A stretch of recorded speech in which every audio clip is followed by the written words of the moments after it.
ब्रह्मांड ही सब कुछ है। समय, स्पेस और मैटर सब कुछ इसी में समाहित है। हमारी पृथ्वी इस ब्रह्मांड में चट्टान का घूमता हुआ एक कण भर है, जो हमारी मिल्की वे गैलेक्सी में मौजूद 200 अरब तारों में से एक का चक्कर काट रही है। ये विशाल संरचना 90 अरब प्रकाश वर्ष की दूरी में फैले आकाश गंगाओं के सागर में सिर्फ एक बूंद के समान है। ये हमारा घर है, हमारी पृथ्वी, सुख सुविधाओं से भरपूर एक आरामदायक ग्रह। एक बार रोजमर्रा के कामों को छोड़ आसमान को देखिए, क्या दिखाई देता है। आसमान में फैली एक विशाल काली चादर में टिमटिमाते हुए तारे कितने खूबसूरत लग रहे हैं। रात में हम जिन तारों को देख पाते हैं वो सब हमारी मिल्की वे गैलेक्सी के एक छोटे से पैच के तारे हैं। हमारी गैलेक्सी में हम यहाँ रहते हैं और रात के समय में हमें सिर्फ इस छोटी सी जगह के तारे दिखाई देते हैं। कितनी विशाल है हमारी गैलेक्सी, लेकिन क्या ब्रह्मांड के सापेक्ष में हमारी गैलेक्सी का कोई अस्तित्व है?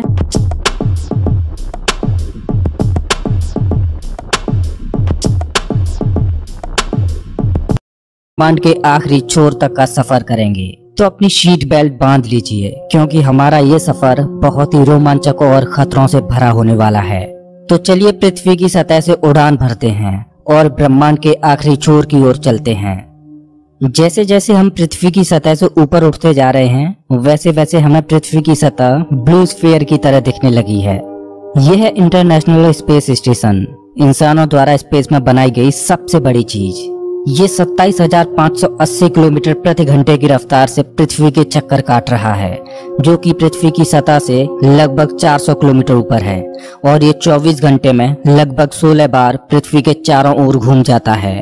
जैसे ही हम इंटरनेशनल स्पेस स्टेशन से और ऊपर जाते हैं तो हमें इंसानों द्वारा बनाई गई कुछ और चीजें दिखाई देती हैं। सैटेलाइट्स। अंतरिक्ष में इंसानों द्वारा भेजी गई हजारों सैटेलाइट्स पृथ्वी का चक्कर काट रही हैं। सैटेलाइट्स का अंतरिक्ष में एक जाल सा बिछा हुआ है। चलिए और ऊपर चलते हैं। इतने ऊपर से पृथ्वी का नजारा तो देखिए, कितना खूबसूरत लग रहा है हमारा ये नीला ग्रह। हम पहुंच चुके हैं चांद के पास।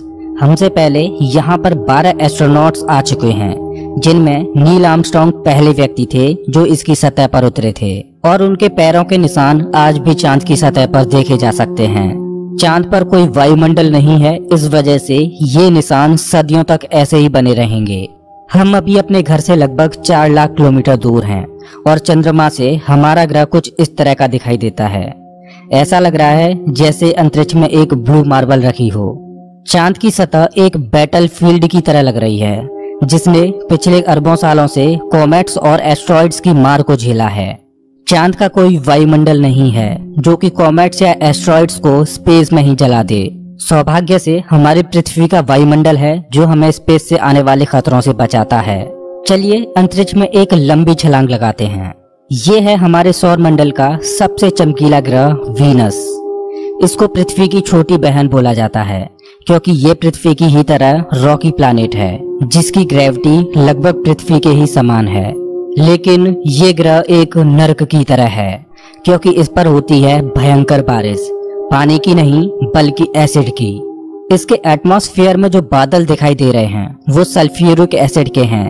हमारे सौर मंडल में सिर्फ वीनस ही एकमात्र ऐसा ग्रह है जिस पर सबसे ज्यादा ग्रीन हाउस इफेक्ट होता है। सूर्य की गर्मी इस पर आती तो है लेकिन वापस नहीं जा पाती, जिस वजह से हीट इसके एटमॉस्फेयर के अंदर ट्रैप होकर रह जाती है। यही कारण है कि शुक्र ग्रह हमारे सौर मंडल का सबसे गर्म ग्रह है, जिसका तापमान 465 डिग्री सेल्सियस है। इसकी सतह पर काफी मात्रा में ज्वालामुखी मौजूद हैं, जो इस ग्रह को और ज्यादा खतरनाक बनाते हैं। इस एंग्री प्लैनेट पर कुछ भी सरवाइव नहीं कर सकता। चलिए अपनी जर्नी को और आगे बढ़ाते हैं। ये है सूर्य के सबसे पास मौजूद ग्रह मरकरी। इस ग्रह की धरती हमारे चंद्रमा जैसी नजर आती है, जिस पर बड़े बड़े गड्ढे मौजूद हैं। इस ग्रह के दिन और रात के टेम्परेचर में बहुत ज्यादा डिफरेंस है। रात के समय में इसका तापमान -170 डिग्री सेल्सियस पहुंच जाता है, तो दिन के समय में 400 डिग्री सेल्सियस को भी पार कर जाता है। चलिए आगे बढ़ते हैं। यह है हमारा भगवान। यही है जो अपनी ऊर्जा से पृथ्वी पर जीवन को चला रहा है। अगर ये न होता तो हम न होते। पृथ्वी से लगभग 150 मिलियन किलोमीटर दूर मौजूद ये तारा इतना बड़ा है कि इसमें लाखों पृथ्वियां समा जाएं। सूर्य इतना भारी है कि इसकी ग्रेविटी पूरे सोलर सिस्टम को कंट्रोल कर रही है। इससे निकलने वाली लपटें इतनी बड़ी होती हैं कि सूर्य की सतह से हजारों किलोमीटर ऊपर तक चली जाती हैं। चलिए अपनी यात्रा को आगे बढ़ाते हैं। यह है पृथ्वी का सबसे नजदीकी ग्रह मंगल। इसकी धरती लाल है, इस वजह से इसे लाल ग्रह भी बोला जाता है। वैज्ञानिक मंगल ग्रह के बारे में जानने के लिए बड़े ही उत्सुक हैं, क्योंकि वैज्ञानिक कहीं ना कहीं ये अनुमान लगाते हैं कि मंगल ग्रह हमारा पास्ट है। वैज्ञानिक मानते हैं कि अतीत में मंगल की धरती पर जीवन फला फूला होगा। मंगल की धरती पर भी सागर मौजूद थे, नदियां मौजूद थीं, इसका खुद का एक एटमॉस्फेयर था। लेकिन आज ये ग्रह वीरान और बंजर पड़ा है। आज वैज्ञानिक इस ग्रह पर सूक्ष्म रूप में ही सही बैक्टीरिया के रूप में जीवन खोजने में जुटे हैं और वैज्ञानिक इस ग्रह पर भविष्य में बस्तियां बसाने की सोच रहे हैं। अगर हम मंगल पर आए हैं तो हम इसे कैसे मिस कर सकते हैं। यह है ओलंपस मॉन्स, एक प्राचीन ज्वालामुखी। मंगल की धरती पर ज्वालामुखी से बना ये पहाड़ पृथ्वी की सबसे ऊंची चोटी माउंट एवरेस्ट से भी लगभग 3 गुना ऊंचा है और यह हमारे सोलर सिस्टम की सबसे ऊंची चोटी है। अगर मंगल की धरती से हम अपने ग्रह पृथ्वी को देखें तो ये कुछ इस तरह की दिखाई देती है।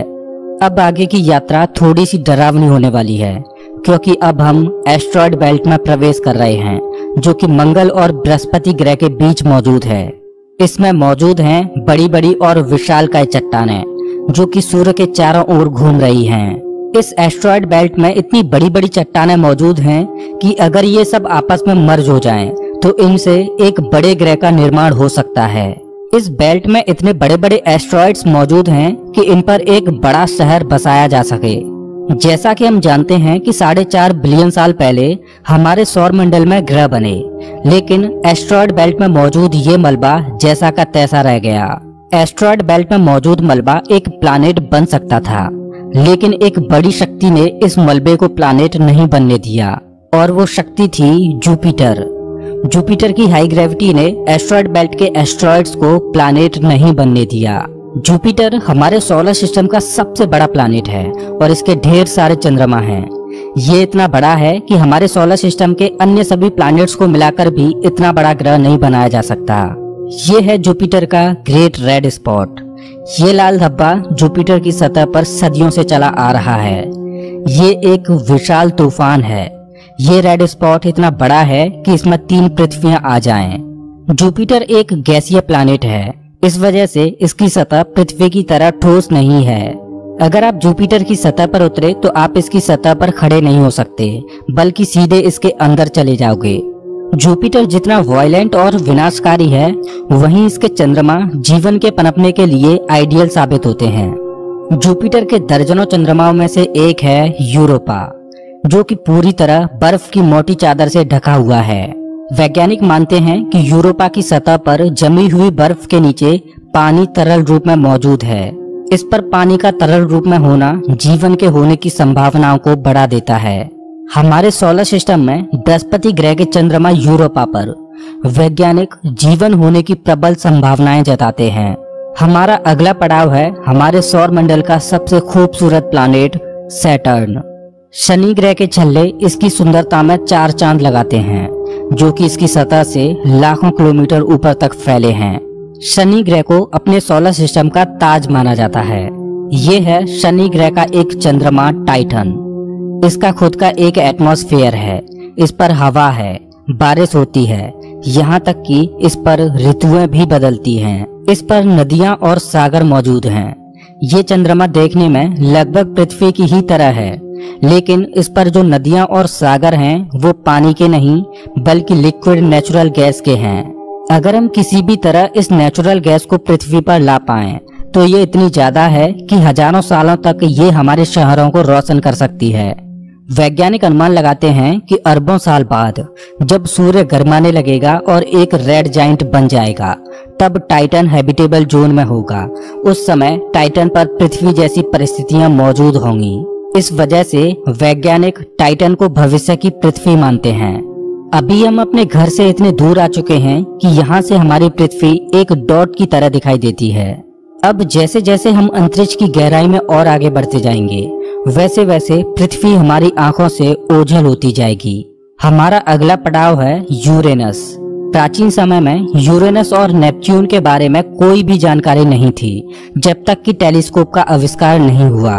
हमारी सौर व्यवस्था का सबसे आखिरी प्लैनेट है नेपच्यून। हमारा सोलर सिस्टम बहुत बहुत बड़ा है, लेकिन नेपच्यून के बाद भी हमारा सोलर सिस्टम खत्म नहीं हो जाता। अपने सोलर सिस्टम की गहराई में हम आगे बढ़ते हैं तो हम पहुंच जाते हैं कुइपर बेल्ट में, जो पिछली एस्ट्रॉयड बेल्ट से 20 गुना चौड़ी और 200 गुना ज्यादा फैली है। ग्रहों की लिस्ट से बेदखल किया जाने वाला प्लूटो भी इसी कुइपर बेल्ट का सदस्य है। कुइपर बेल्ट में एस्ट्रॉयड बेल्ट से भी ज्यादा बड़े बड़े ऑब्जेक्ट्स मौजूद हैं, जिनकी खुद की ग्रेविटी की वजह से इनके चंद्रमा भी हैं। चलिए कुइपर बेल्ट को पार करके आगे चलते हैं। हमारी पृथ्वी से 13 बिलियन किलोमीटर दूर ये है सूर्य से सबसे दूर मौजूद ऑब्जेक्ट सेडना। ये एक बौना ग्रह है, जो एक ऐसा स्पेस ऑब्जेक्ट है जो सबसे दूर सूर्य की परिक्रमा कर रहा है। इसकी खोज 2003 में हुई थी। ये सूर्य की एक परिक्रमा 10,000 सालों में पूरी कर पाता है। चलिए अब अपने सोलर सिस्टम से बाहर का रुख करते हैं। अभी हम इंटरस्टेलर स्पेस में प्रवेश कर चुके हैं। देखिए देखिए, अंतरिक्ष की गहराई में ये क्या ट्रेवल कर रहा है। ओह, ये तो वॉयेजर 1 स्पेसक्राफ्ट है। यही तो इकलौता स्पेसक्राफ्ट है जो कि इंसानों द्वारा बनाई गई सबसे दूर मौजूद चीज है। ये पृथ्वी से अब तक 19 अरब किलोमीटर दूर जा चुका है। इस स्पेसक्राफ्ट ने अंतरिक्ष के काफी सवालों से पर्दा उठाया है। ये बंदूक से निकली बुलेट से भी 20 गुना तेज ट्रेवल कर रहा है। चलिए अपनी यात्रा को और आगे बढ़ाते हैं। अभी हम अपने सोलर सिस्टम की हदों से इतने दूर आ चुके हैं कि यहाँ से हमारा सूर्य एक आम तारे की तरह दिखाई दे रहा है, लेकिन इतनी दूर से भी इसकी ग्रेविटी को महसूस किया जा सकता है, क्योंकि अरबों की संख्या में यहाँ पर कॉमेट्स को देखा जा सकता है जो सूर्य की ग्रेविटी से बंधे हुए हैं। इन कॉमेट्स में इतना ज्यादा पानी है कि अगर ये सब इकट्ठे हो जाएं, तो ये पृथ्वी से भी ज्यादा बड़े और गहरे सागरों को भर दें। वैज्ञानिक मानते हैं कि पृथ्वी पर ज्यादातर पानी कॉमेट्स के द्वारा ही आया है। पेंसपर्मिया थ्योरी के अनुसार पृथ्वी पर जीवन कॉमेट्स के द्वारा ही धरती पर आया। अंतरिक्ष में तैर रही इन छोटी छोटी बर्फीली चट्टानों में जीवन सूक्ष्म रूप में बैक्टीरिया की फॉर्म में मौजूद हो सकता है। कॉमेट्स का एक विशाल बादल हमारे सौर मंडल को घेरे हुए है, जिसे ऑर्ट क्लाउड बोला जाता है। ऐसा माना जाता है कि ये ऑर्ट क्लाउड हमारे सौर मंडल की ग्रेविटी की आखिरी सीमाओं पर है। इसके बाद सूरज की ग्रेविटी कमजोर पड़ने लगती है, जिस वजह से इसके बाद सूरज का खिंचाव बहुत कम रह जाता है। अब यहाँ से आगे की यात्रा एक अननोन और रहस्यमयी स्पेस में होगी, जहाँ घुप अंधेरा है। यहाँ इतना अंधेरा है कि हम अपनी आंखों से भी कुछ भी नहीं देख पाएंगे। यहाँ देखने के लिए हमें इंफ्रारेड विजन की जरूरत पड़ेगी। हम अपनी पृथ्वी से बहुत बहुत बहुत दूर आ चुके हैं, लेकिन ब्रह्मांड के सापेक्ष में ये हमारा एक मामूली सा स्टेप है। यहाँ से हमें चारों ओर अरबों तारे दिखाई दे रहे हैं, लेकिन अभी हम सबसे नजदीकी तारामंडल की ओर बढ़ रहे हैं। ये है हमारा पड़ोसी सोलर सिस्टम। ये हमसे इतना दूर है कि हमारे सूर्य के प्रकाश को इस तारामंडल तक पहुंचने में 4.3 सालों का वक्त लगता है। इस तारामंडल का नाम है अल्फा सेंटोरी। इस तारामंडल में 3 तारों का समूह है, जिनमें अल्फा सेंटोरी ए और अल्फा सेंटोरी बी तारे आपस में बाइनरी स्टार सिस्टम के तहत जुड़े हुए हैं। इस तारामंडल में प्रॉक्सिमा सेंटोरी बी नामक ग्रह मौजूद है, जो पृथ्वी की ही तरह हैबिटेबल जोन में है और इस ग्रह पर एलियन लाइफ मौजूद हो सकती है। चलिए अपनी यात्रा को आगे बढ़ाते हैं। पृथ्वी से हम 10 प्रकाश वर्ष दूर आ चुके हैं और हमारे सामने ये एक बेबी स्टार है, जिसने अभी अपना जीवन शुरू ही किया है और इस तारामंडल में अभी ग्रहों का जन्म होना बाकी है। हो सकता है कि इस तारामंडल में किसी ऐसे ग्रह का जन्म हो जाए जो हमारी पृथ्वी की ही तरह जीवन को धारण करने योग्य हो, लेकिन अभी इसमें अरबों सालों का वक्त लगेगा। अपनी यात्रा को आगे बढ़ाते हैं। अभी हम पृथ्वी से 20 प्रकाश वर्ष दूर आ चुके हैं और अभी हम ऐसे तारामंडल से होकर गुजर रहे हैं जिसका जन्म हमारे सोलर सिस्टम के साथ ही हुआ था। इस तारे का नाम है ग्लीस 581 और इसकी सबसे बड़ी खास बात यह है कि इस तारे का चक्कर लगा रहा है एक ऐसा ग्रह जो हमारी पृथ्वी से बिल्कुल मेल खाता है और इस ग्रह पर एलियन सिविलाइजेशन होने की प्रबल संभावना है। वैसे तो हमारी मिल्की वे गैलेक्सी में अरबों तारे हैं जिनकी यात्रा करना तो दूर, उनको पूरे जीवन काल में गिनना भी संभव नहीं है। तो चलिए अपनी यात्रा को आगे बढ़ाते हुए मिल्की वे गैलेक्सी से बाहर निकलते हैं। ये है हमारी मिल्की वे गैलेक्सी जो अरबों तारों का घर है, जिनमें से हमारा सूर्य भी एक है। ये गैलेक्सी इतनी विशाल है कि अगर इसके एक छोर से प्रकाश ट्रेवल करे तो लाइट को भी इसके एक छोर से दूसरे छोर तक पहुंचने में 1,05,700 सालों का समय लगेगा। लेकिन ब्रह्मांड में मौजूद बड़ी बड़ी विशालकाय गैलेक्सियों के सामने हमारी गैलेक्सी कुछ भी नहीं। यूनिवर्स में मिल्की वे से भी कई गुना बड़ी गैलेक्सियां मौजूद हैं। तो चलिए अपने सोलर सिस्टम और अपनी गैलेक्सी को पीछे छोड़ते हुए इंटरगैलेक्टिक स्पेस में प्रवेश करते हैं। इंटरगैलेक्टिक स्पेस में प्रवेश करके हमें दूर दूर तक अरबों गैलेक्सियां दिखाई दे रही हैं, लेकिन ये सभी गैलेक्सियां झुंड में हैं और ये है हमारी गैलेक्सियों का झुंड, जिसमें हमारी गैलेक्सी मिल्की वे और अन्य पड़ोसी गैलेक्सियां मौजूद हैं। गैलेक्सियों के इस छोटे से झुंड को लोकल ग्रुप बोला जाता है।